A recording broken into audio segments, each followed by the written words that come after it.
All right. Hey, YouTube, how's it going? Hope you are all well. Today, we're going to be talking about intra-set rest periods. And this is something that came up in my coaching, and it's a concept that I'm trying to explain to a lot of my muscle building clients. And I thought a video on this would go a long way to explain what I mean by this and why it's important. If we go ahead and bring up the slides for today. Now, when I was looking into how to explain this, I generally go online and find some information to support what I'm saying or just to flesh out the idea. There's actually very little discussion on this one online, hardly anything. So what we're talking about is intraset rest periods. That is the small, brief periods of rest between your reps.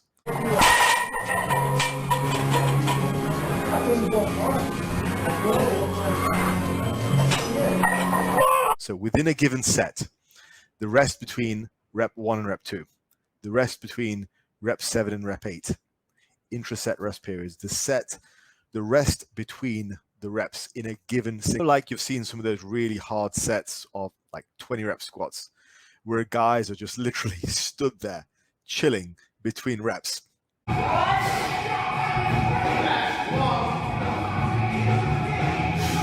Probably in a world of pain. Absolutely brutal. Now, to a lesser extent, we're also talking about those rest periods in other exercises and all throughout the routine. And I want to talk about that today and why we need to standardize those rests and why they're important to pay attention to. So going on to the first slide. Now, firstly, before I do anything, I've learned to give these caveats in my videos to talk about who exactly this is for. So firstly, I think primarily this is hypertrophy focused. This is not something which is necessarily that useful for a strength athlete. Secondly, I don't also think it's that useful for a beginner. I don't think a beginner should be so concerned about these types of minutiae. I think it becomes very relevant for the intermediates and very relevant for the advanced hypertrophy focused lifters, which probably describes quite a few people watching. So if that's not, you're a beginner or you're a strength-based athlete with no interest in hypertrophy, hit the switch off now. So the main problems, just to summarize the main problems before I go into them in detail. There are four main problems that I can see. First one is a lack of standardization. If we completely unrestrict rest periods between reps, how do we know we're progressing and we're not just resting longer? If I got 10 reps one week, 12 reps the next week, 16 reps the next week with the same weight, how do I know I'm actually progressing and not just resting for longer between those reps to enable me to get more repetitions? And that matters. It does matter, as I will explain later on. Second thing is excessive fatigue and poor stimulus to fatigue ratio. Those sets you see where people are just dragging on the set, it causes an unusually high amount of fatigue. Just that sheer level of neural drive just needed to push just for the sake of getting an extra 1 or 2 reps. Most often for hypertrophy, it's generally not necessary, whereas you can just do a standard set, rack the bar. If you want to go again, do another set. Tends to result in better stimulus and less fatigue, which is a large part of making bodybuilding successful for you. Third thing is excessive fatigue resulting in a loss of form and injury. One of the reasons that the whole 20 rep squats has fallen out of favor over the course of the last sort of decade or two, and rightfully so, is that it was pushed on beginners quite a lot. And beginners especially are the types of trainers who don't have the discipline in form needed to maintain good positions while they're getting into those really deep levels of fatigue. And for any other exercise and for any other trainer, having the ability to maintain great form while in a state of extreme fatigue is very difficult to do. Part of the problem with unrestricting intraset rest periods is a high amount of fatigue, which can result in a loss of control, a loss of form, and ultimately injury. And finally, weirdly enough, having given the last two, points 2 and points 3, point 4 is you can actually give yourself a reduction of training intensity.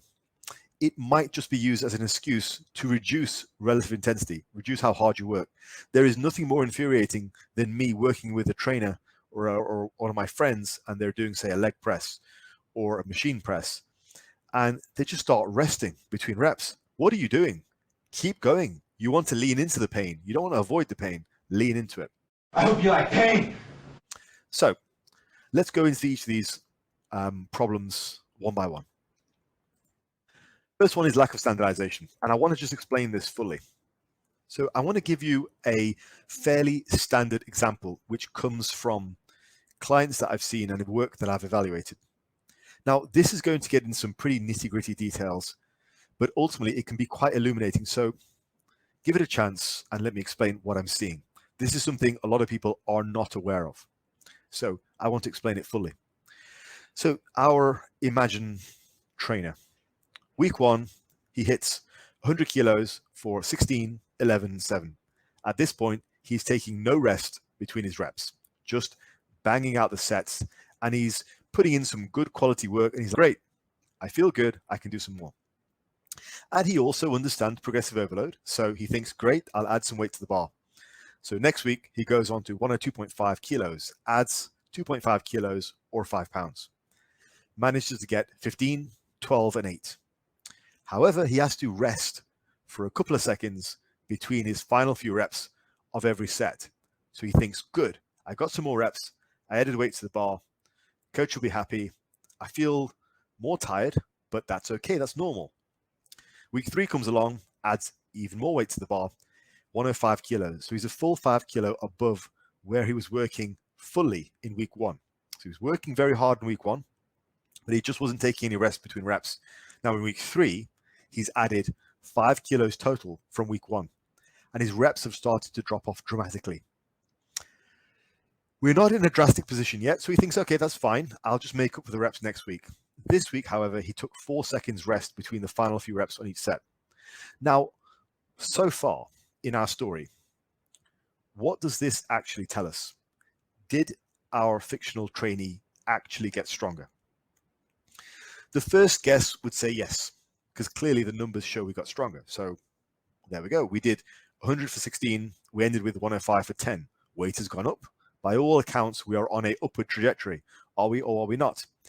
However, if we look at the details, the reps are completely not standardized. In fact, we're taking 4 seconds rest between the final few reps on every set by the end.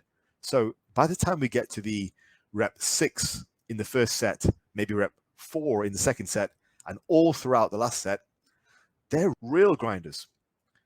In fact, some might argue he's gained 0 muscle mass or actual strength since week 1. He's just been working harder, but he hasn't actually produced greater gains.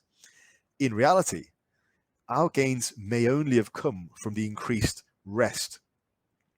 The program could well be failing, and actually, we might be masking the lack of progress with just more rest, oblivious to what's going on. So let's just round out this. So week 3 was that. Now week 4, we go to 107.5. So that is a full 7.5 kilos or 15 pounds above where we started. At this point, we're still taking 4 seconds rest. There is a massive amount of fatigue and our reps are dropping dramatically. And we end up with a very confused lifter. We added weight to the bar in the 4th week. It hit us like a ton of bricks. We need to deload.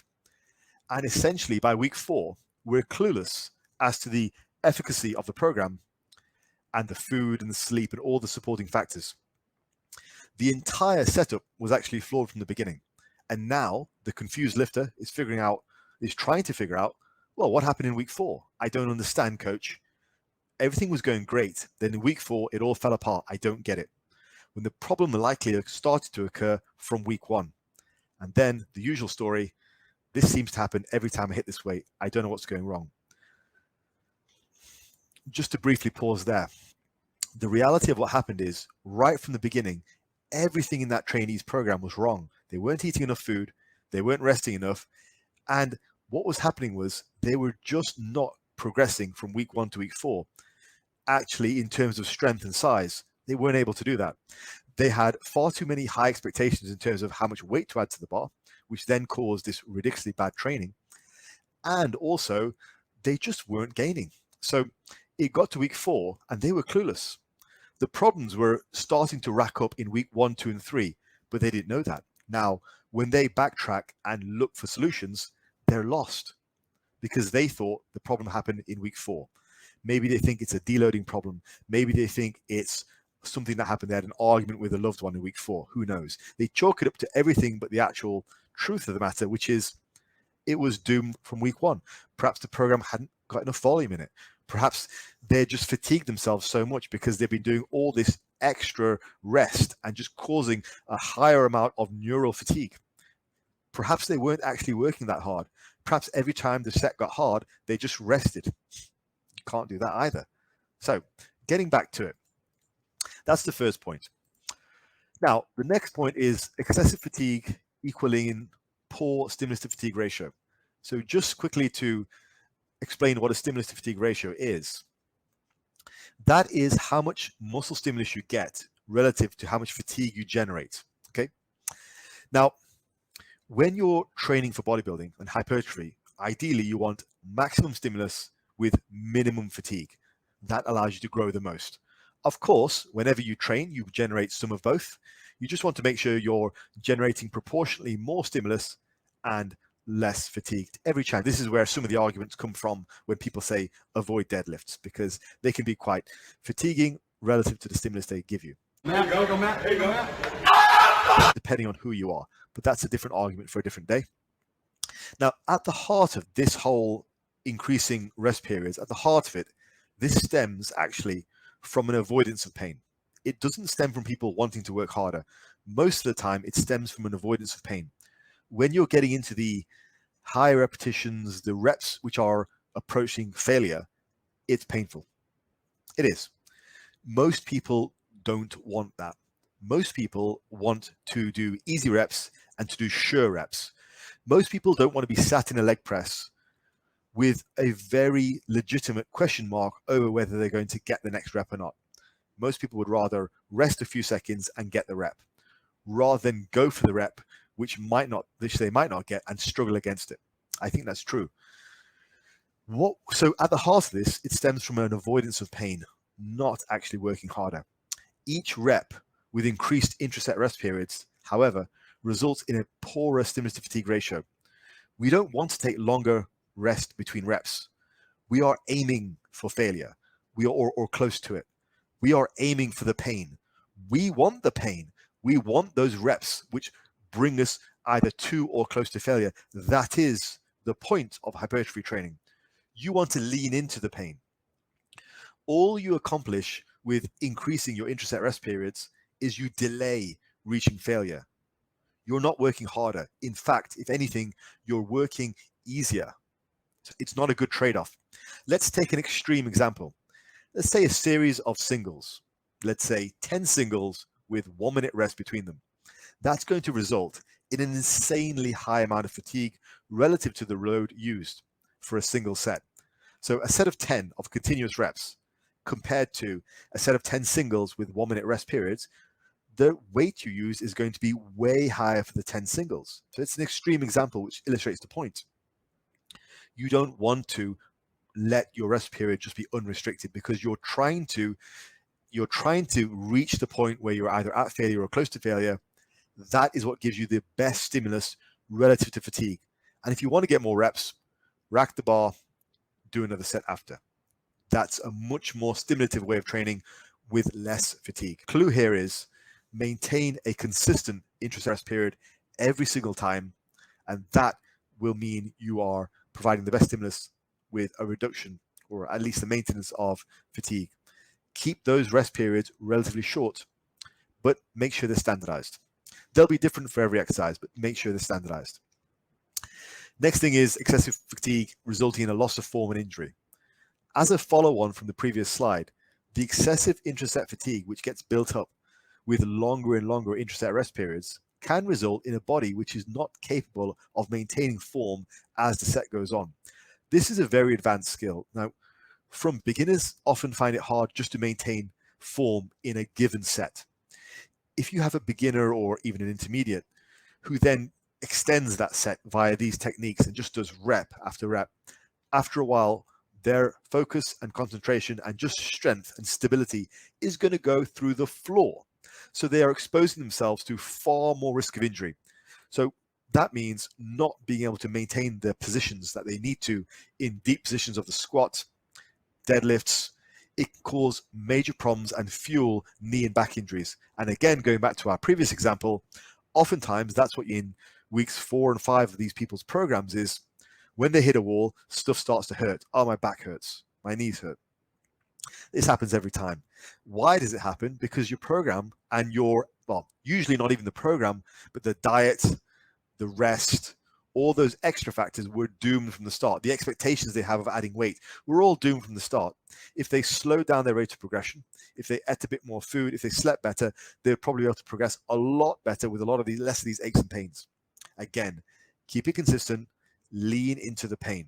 If you do that, you have a very accurate representation of whether you're getting stronger or not. You're not forcing the repetitions higher just to mask a poor setup. So final thing is worse relative intensity. This is the opposite of points 2 and 3. But this can also be a factor. For me, when I see people train or when people train with me, on the odd occasion I have people training with me, it is infuriating to see people rest longer and longer between reps.